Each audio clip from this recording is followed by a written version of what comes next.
Malegaon corporation का प्रशासक कौन है? मालेगांव कारपोरेशन का प्रशासक कौन है? मालेगांव कारपोरेशन का प्रशासक कौन है? कुर्सी पे बैठने वालों को जमीन की अहमियत याद रहे, सच दिखाते हैं हम। सच का सामना में आपका एक बार फिर स्वागत है। यह हमारा जो शुरू है राष्ट्रवादी कांग्रेस पार्टी की जानिब से हमने निवेदन करीब 15 से 20 दिन पहले दिया था और आगे रोड का जो तीसरा फेज की काम की शुरुआत करना है सीमेंट रोड की,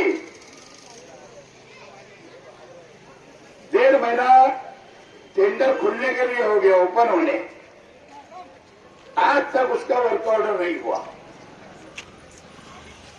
मुझे लगता है कि शायद इनका कोई लेन देन नहीं हुआ है,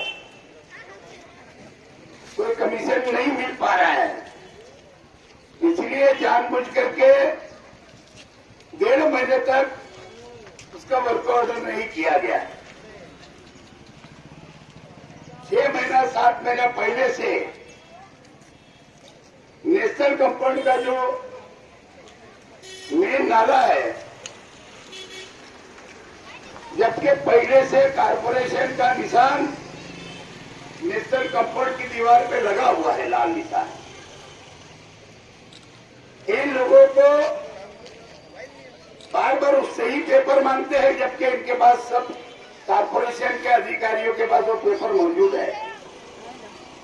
और एक आदमी की हजरमी के अंदर आकर वो कंपाउंड तोड़ा नहीं चाह रहा, घमंड है उसको, पैसे का किसको। दूसरा एक कंपाउंड है, क्या नाम है,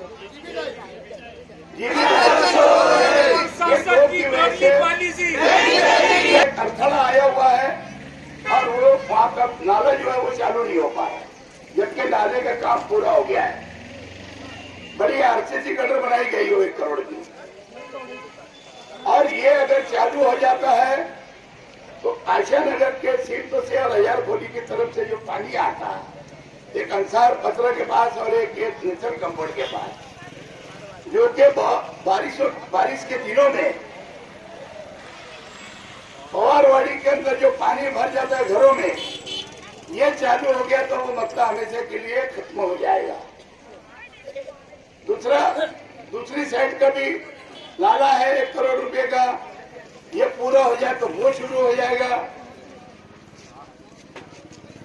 दोस्तों, ये हमारा कोई राजकारण करने का विषय नहीं है। हम लोगों ने खुद इसके ऊपर लक्ष्य देके, ध्यान देके, तायरा शेख रशीद जब महापौर थे, पहला फेज, दूसरा फेज बाकायदा हम लोगों ने हेड रखा था, और उसके अंदर बाकायदा पहला जो 12 करोड़ का काम है नाला मिला के, तो दूसरा 10 करोड़ का, तो तीसरा भी हमने 15 करोड़ रुपया उसका हेड रखा हुआ था। आखिरी बजट में 15 करोड़ की बाकायदा हमने 15 वीक तो आयुक्त से मंजूरी दी। इन्होंने अच्छी बात है कि 20 करोड़ का टेंडर निकाला, क्योंकि कुछ छोटे ब्रिज है उसकी सुंदरीकरण भी करना है, लेकिन जानबूझ करके टेंडर होने के बाद वर्कआउट आज तक होता नहीं, 1.5 महीने में। और जब देखो मालेगांव शहर की जनता आवाम परेशान है, कोई भी विषय लेकर के कारपोरेशन में आती है आवाम, तो उनको खाली हाथ जाना पड़ता है। ये जब कमिश्नर था, बाद में उसको प्रशासक का चार्ज दे दिया गया, चोर को, कमीशन खोर को। वैसे भी ये बहुत बड़ा कमीशन खोर है। ये 112-120 करोड़ रुपए का इसके ऊपर भ्रष्टाचार का हिसाब पहले से ऑलरेडी है, और ये थाना जिले की नगर पालिका थी, वहां पे इसका भ्रष्टाचार था, वो भी उसका चौकसी चालू है। मैंने भी 2-3 मरतबा कंप्लेन गवर्नमेंट के अंदर किया, और अभी भी अजीत दास से लेके फडणवीस साहब को भी उसकी कंप्लेंट दिया कि इसकी चौकसी होना चाहिए।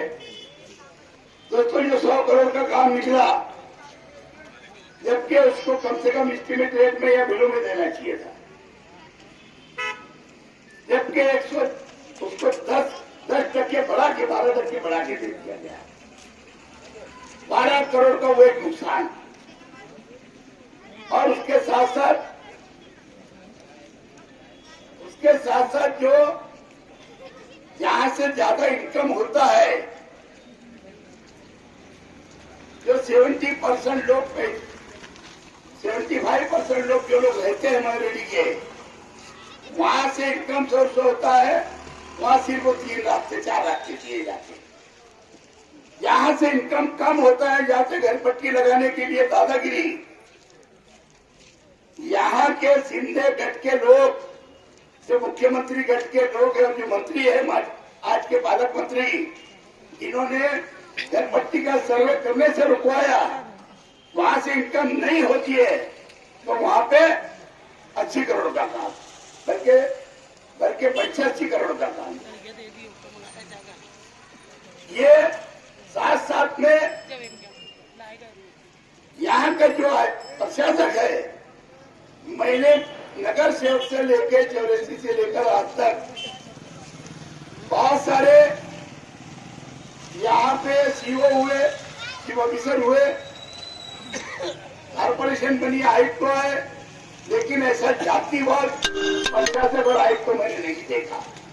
इसके अंदर कुट के उनको जल्द से जल्द इस काम को तकमील तक पहुंचाना था। लेकिन आप लोगों ने देखा कि जैसे ही हमारी बॉडी की मियाद खत्म हुई और प्रशासक का पूरा फुल राज आ गया, वहां से इन्होंने हमारे चालू काम, जो हमारे काम बड़ी तेजी से जारी थे, उन सब कामों पे सबसे पहले इस प्रशासक ने रोक लगा दी और कामों को रोक दिया गया। आज आगरा रोड के ऊपर का अतिक्रमण, पोल की शिपिंग क्यों रोकी जा रही है? क्या वजह है? क्या वजह है जो नेशनल कंपाउंड को तो नहीं तोड़ा जा रहा है? क्या वजह है जीपी डायल वाले को नहीं सरकाया जा रहा है, जो रोड पर बचे हुए हैं, अतिक्रमण करके बैठे हैं? इनको सरकार का रोड का इतनी खूबसूरत हमारे मालेगांव शहर की बिल्कुल अहम रास्ता, मुख्य रास्ता, जो इतना खूबसूरत बनाने का हम लोगों ने बीड़ा उठाया और उसको हम लोग तकमील तक पहुंचाने में हम बिल्कुल सरगर्म रहेंगे। राष्ट्रवादी कांग्रेस पार्टी के लीडरान जब किसी बात का, किसी इरादे को मजबूत कर लेते हैं, किसी चीज के लिए फैसला कर लेते हैं और इरादा मजबूत कर लेते हैं, तो उसको बिल्कुल वो काम को हम तकमील तक पहुंचा कर ही दब लेते हैं।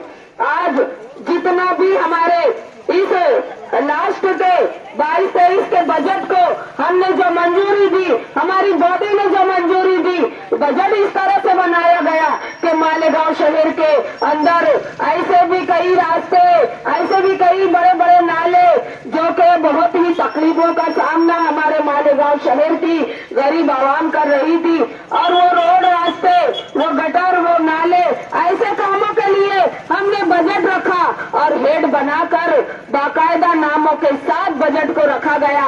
लेकिन ये प्रशासक ने उस पर भी रोक लगा दी और मालेगांव शहर की तामीर और तरक्की को बिल्कुल रोक दिया गया। ये किसके इशारे पर चल रहा है प्रशासक? ये आज हम पूछ कर रहेंगे। और ये तो अभी हमारी शुरुआत है। आज का ये जो धरना है, ये इसकी आज का पहला दिन है, ये शुरुआत है। प्रशासक ये समझ ले कि ये धरने का आगाज हो चुका है। अभी इसको अंजाम तक ये पहुंचाना हमारे लिए अभी बाकी है।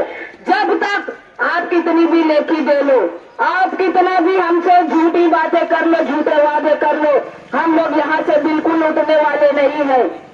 जब तक मालेगांव शहर में का हमारे जितने भी पकड़े हुए हेड है, जितना भी बजट में हमने पकड़े थे हेड, उतने कामों की जब तक शुरुआत नहीं होती, जब तक के आगरा रोड का 3 फेज का काम एकदम तेजी से शुरू नहीं किया जाता, जब तक वो अतिक्रमण हटाकर, जब तक वो इलेक्ट्रिक पोल हटाकर तो वो उसको किनारे नहीं सरकाया जाता और काम कामों में तेजी नहीं आती तब तक हम यहाँ से राष्ट्रवादी कांग्रेस पार्टी के जिम्मेदार यहाँ से उठने वाले नहीं। हम बातों की दुकान जो लेकर बैठे हैं, सिर्फ बातें करते हैं, जिनको काम से मालेगांव शहर की तामीर तरक्की से उनको कोई फायदा मतलब नहीं है, वो सिर्फ बातें करते हैं और आवाम को गुमराह करते हैं। ऐसे लोगों की बातों में आते हैं और ऐसे लोगों के कामों को वो कमिश्नर जो है उनके कामों को आगे बढ़ाता है। आज हम